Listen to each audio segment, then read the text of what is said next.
Eh bien, bonjour, j'espère que tu vas bien, que tu as passé de bonnes vacances malgré le confinement, que tu as la forme et que tes proches aussi vont bien. Donc nous sommes le lundi 20, ça y est, on reprend pour 3 semaines comme je l'ai écrit. On va repartir avec en gros les mêmes méthodes.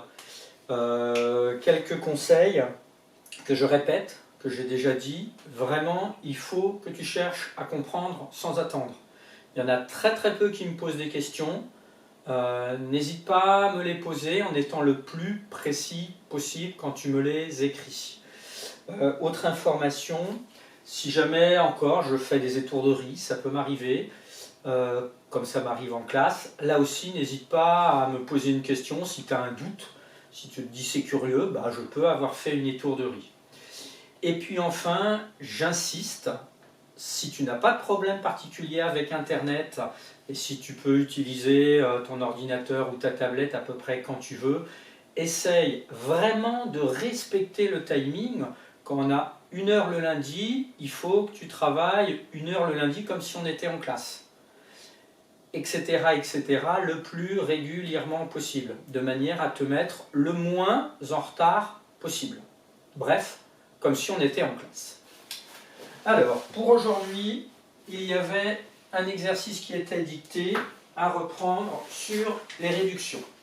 Il fallait réduire avec au moins une étape. Alors, première expression, on avait 1A plus 21,3A. Alors, on peut travailler en colonne, on peut travailler en ligne. Là, je vais choisir de travailler en ligne. Donc, si on reprenait ce qui a été fait avant les vacances, on voyait qu'on pouvait mettre 1 plus 21,3, le tout entre parenthèses, fois A avec ou sans le signe multiplié, ce qui fait 22,3 petit a. Là maintenant je vais un peu plus vite, puisqu'on en avait fait avant les vacances, et puis tu en as travaillé aussi avec Wins. Ensuite, grand B, 6A plus 4,3A plus A. Cette fois-ci, je vais travailler en colonne. Alors, nouveauté, cette fois-ci, il y a 3 termes. Un terme, 2 termes, 3 termes. Je te rappelle que les termes, c'est les choses qui sont additionnées ou soustraites. Alors qu'ici, on avait 2 termes. Et bien, on va procéder exactement de la même manière au niveau de la méthode. Là, c'est 6 fois A, 4,3A, et là, il fallait faire attention. Il y a combien de A ici? Il y en a 1. En fait, c'est comme ceci. J'aurais pu écrire ici plus 1A. Donc ça, c'est ce qui doit se passer dans ma tête. Donc, ça fait 6, plus 4,3, plus 1, le tout fois A ou petit a, et ce qui nous fait au total 6 et 4,3, 10,3, 11,3 petit a. Ensuite, le C, même principe,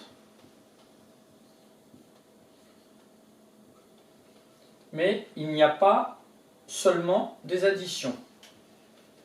Alors si tu as eu faux au B ou au A, je te conseille de mettre sur pause et de tenter de corriger toi-même, après vérification, le grand C et le grand D.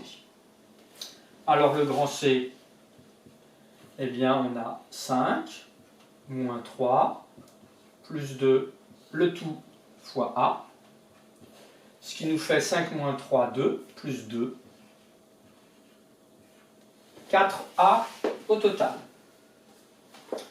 Et enfin, le D, un petit peu particulier, il faut bien apporter des nouveautés.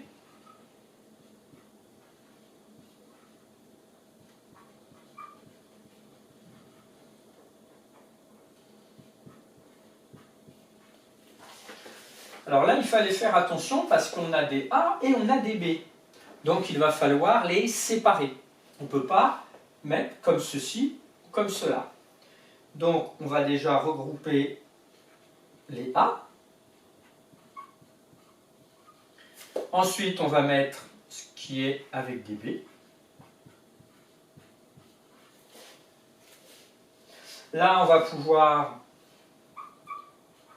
faire une première parenthèse avec A. Et ici, on va faire la même chose. Parenthèse fois B. Là, ça va se réduire. Là, ça va se réduire. Et donc, on obtient à la fin 6,1A plus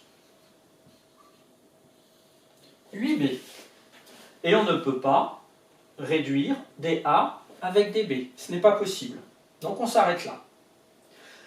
Petite remarque, alors bien sûr, pour toutes ces expressions, avec un tout petit peu d'entraînement, et il y en a peut-être qui y arrivent déjà, bientôt on passera directement, par exemple, de l'expression initiale au résultat final. Pareil ici, tu diras que cette somme, tu la feras dans ta tête et tu écriras directement le résultat, etc.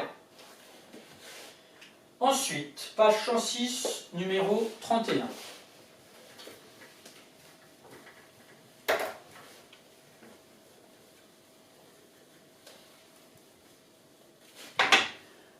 Alors, bon, page 106, on nous demandait, on avait deux expressions, il fallait calculer quand x égale 1. Donc calculons.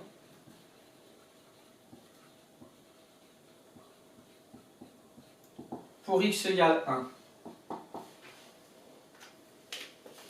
Je vais changer de feutre. Alors, le grand A, c'était 2 fois x plus 1 plus x plus x. Et grand B, c'était 2 plus x fois x plus 2. J'espère que je ne fais pas des tourneries. Plus x. Alors, allons-y pour x égale 1. Donc, comme on l'a déjà appris, on remplace x par 1. Là, ça fait 2 fois 1, plus 1, plus 1, plus 1. Et là, on va pouvoir calculer rapidement. 2 fois 1, 2. 3, 4, 5. Tiens, on va même l'écrire directement ici. Ensuite, le deuxième, je sépare avec une petite colonne pour que ce soit bien présenté. Donc 2 plus 1 fois 1 plus 2. Ça fait 2 plus 1, 3 et 2, 5. Ici, on obtient le même résultat. Petit b, de même pour x égale 3. Idem pour x égale 3. On reprend l'expression. 2 fois x plus 1 plus x plus x, ça nous fait 2 fois 3 plus 1 plus 3 plus 3. Alors on va voir, on peut aussi le calculer directement. 2 fois 3, 6 et 1, 7. 7 et 3, 10. 10 et 3, 13.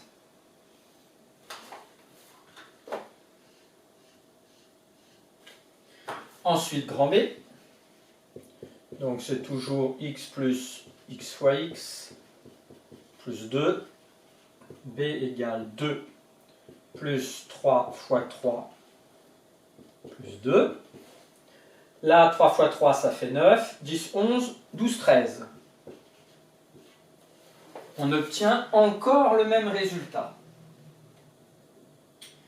À ce moment-là, on nous demande de dire est-ce que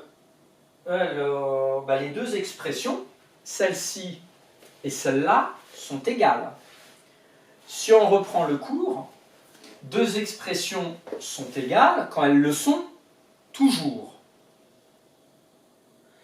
Alors, il y en a qui se sont peut-être dit, bah là c'est égal pour x égale 1, c'est égal pour x égale 3, donc ça doit être toujours vrai.